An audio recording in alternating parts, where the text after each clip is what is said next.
Eu me lembro como hoje, ou no século XVIII, entre os anos de 1764 a 1767, nos pequenos vilarejos da França, eles foram aterrorizados por uma série de desaparecimentos sem rastro, fora do comum. Até o rei Luís XV entrou no caso, mesmo assim continuou o mistério. Olá, minha criança. Seja bem-vinda a meus relatos. Se você ficou curiosa sobre essa história, já deixe seu super like. Hoje você vai conhecer a besta de Gevaudan. Eu nunca tinha visto uma noite tão diferente como aquela. Eu estava fascinado e assustado ao mesmo tempo. Estava tão clara que parecia que era de dia. E aquela cor que estava sobre ela, tão brilhante, aquele amarelo, e a mesma tão próxima da terra, que deu a impressão que a lua iria colidir. Eu estava na minha cama, ouvindo o som dos pássaros cantando, para mostrar que o sol estava surgindo.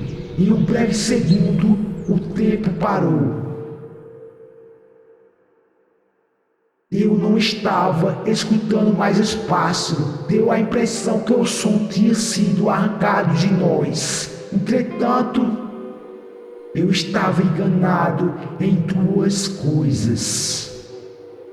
Pois esse silêncio deu lugar a um grito tão alto que todos que viviam ali ouviram. O meu coração começou a disparar. Foi daí que eu percebi que a noite não foi tão perfeita quanto eu estava pensando.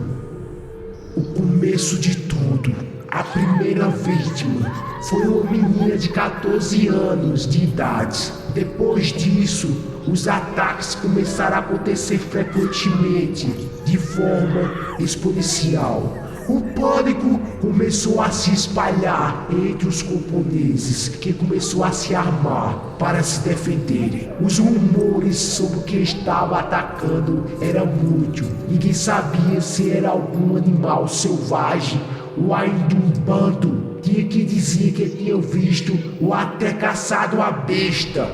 Mas os ataques continuavam. Tinha que dizer que era uma pessoa. As especulações começaram a crescer, tanto que chamou a atenção do alto posto do governo do país. As centenas de vítimas em apenas 3 anos, os ataques que aconteceram entre os anos de 1764 e em 1767, no interior da França, foram motivo de muita especulação nos séculos que se sucedeu. Em 1987, através dos registros que eram feitos nas igrejas, cartas pessoais, certidões de falecimentos e publicações em jornais, os historiadores descobriram que aproximadamente 200 pessoas foram atacadas pela suposta besta. 113 dessas vítimas não sobreviveram e 98 foram parcialmente comidas. Conforme o pânico crescia, a recompensa pela cabeça da besta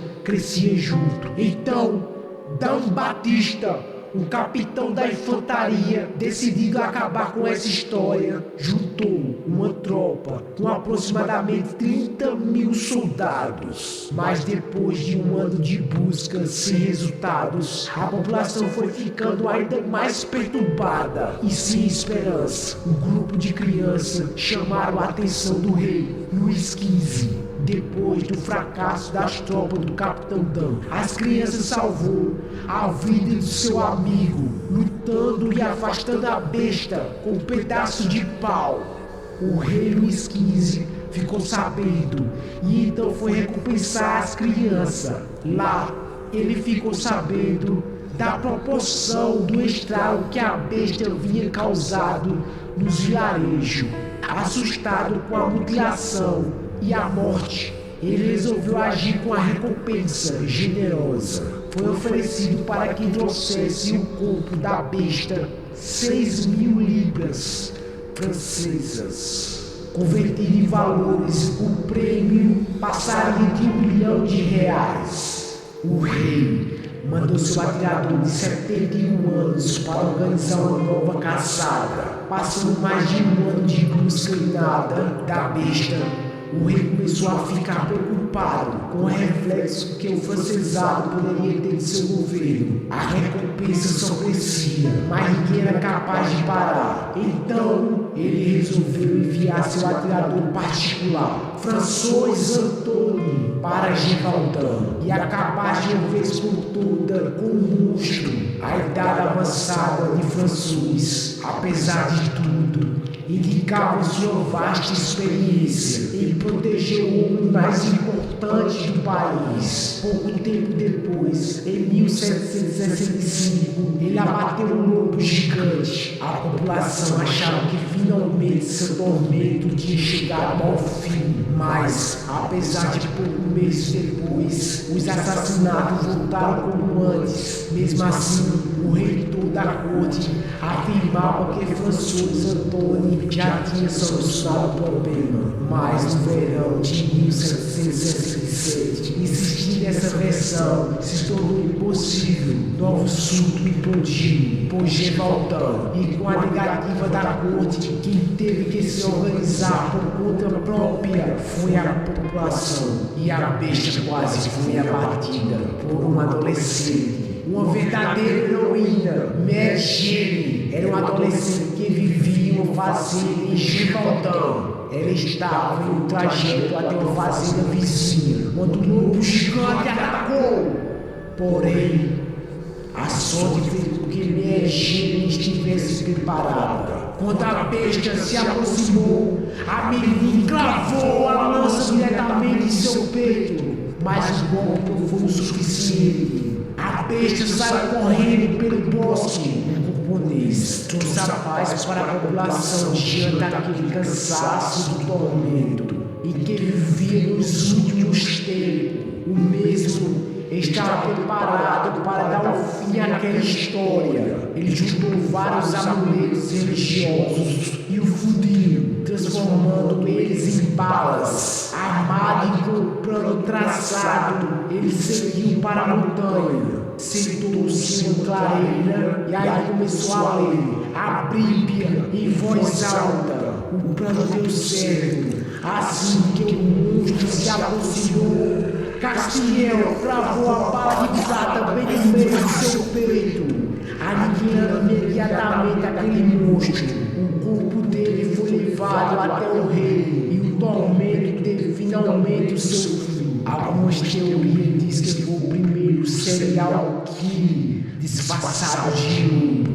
Um fato muito importante para a investigação desse caso põe em dúvida se realmente era um animal que deu origem à maior parte dos ataques, que seguiu o padrão: mulheres e crianças. Todas as vítimas foram mutiladas, algumas decapitadas e outras parcialmente comidas. Em alguns casos, a roupa das vítimas foi encontrada dobrada ao lado do seu cadáver. Um animal selvagem certamente não teria distinção entre gênero e idade. Muito se falou a respeito sem nunca chegar a uma conclusão concreta. Seria a bestiúria disfarçada de lobo. Na época que a investigação forense ainda era longe de ser criada. Então, não havia coleta de amostras de DNA, impressão digital, nem nada parecido. Tudo que sabemos hoje não vai muito além de quem foi passado de boca a boca da época. E muito provável que nunca saberemos a verdadeira resposta. E você já tinha ouvido falar da besta de Gévaudan? Qual a sua teoria para os ataques? Deixe nos comentários e não saia desse vídeo sem deixar seu super, mega, hiper like, que ajuda muito o canal. Um forte abraço e nos vemos nos próximos vídeos. Tchau.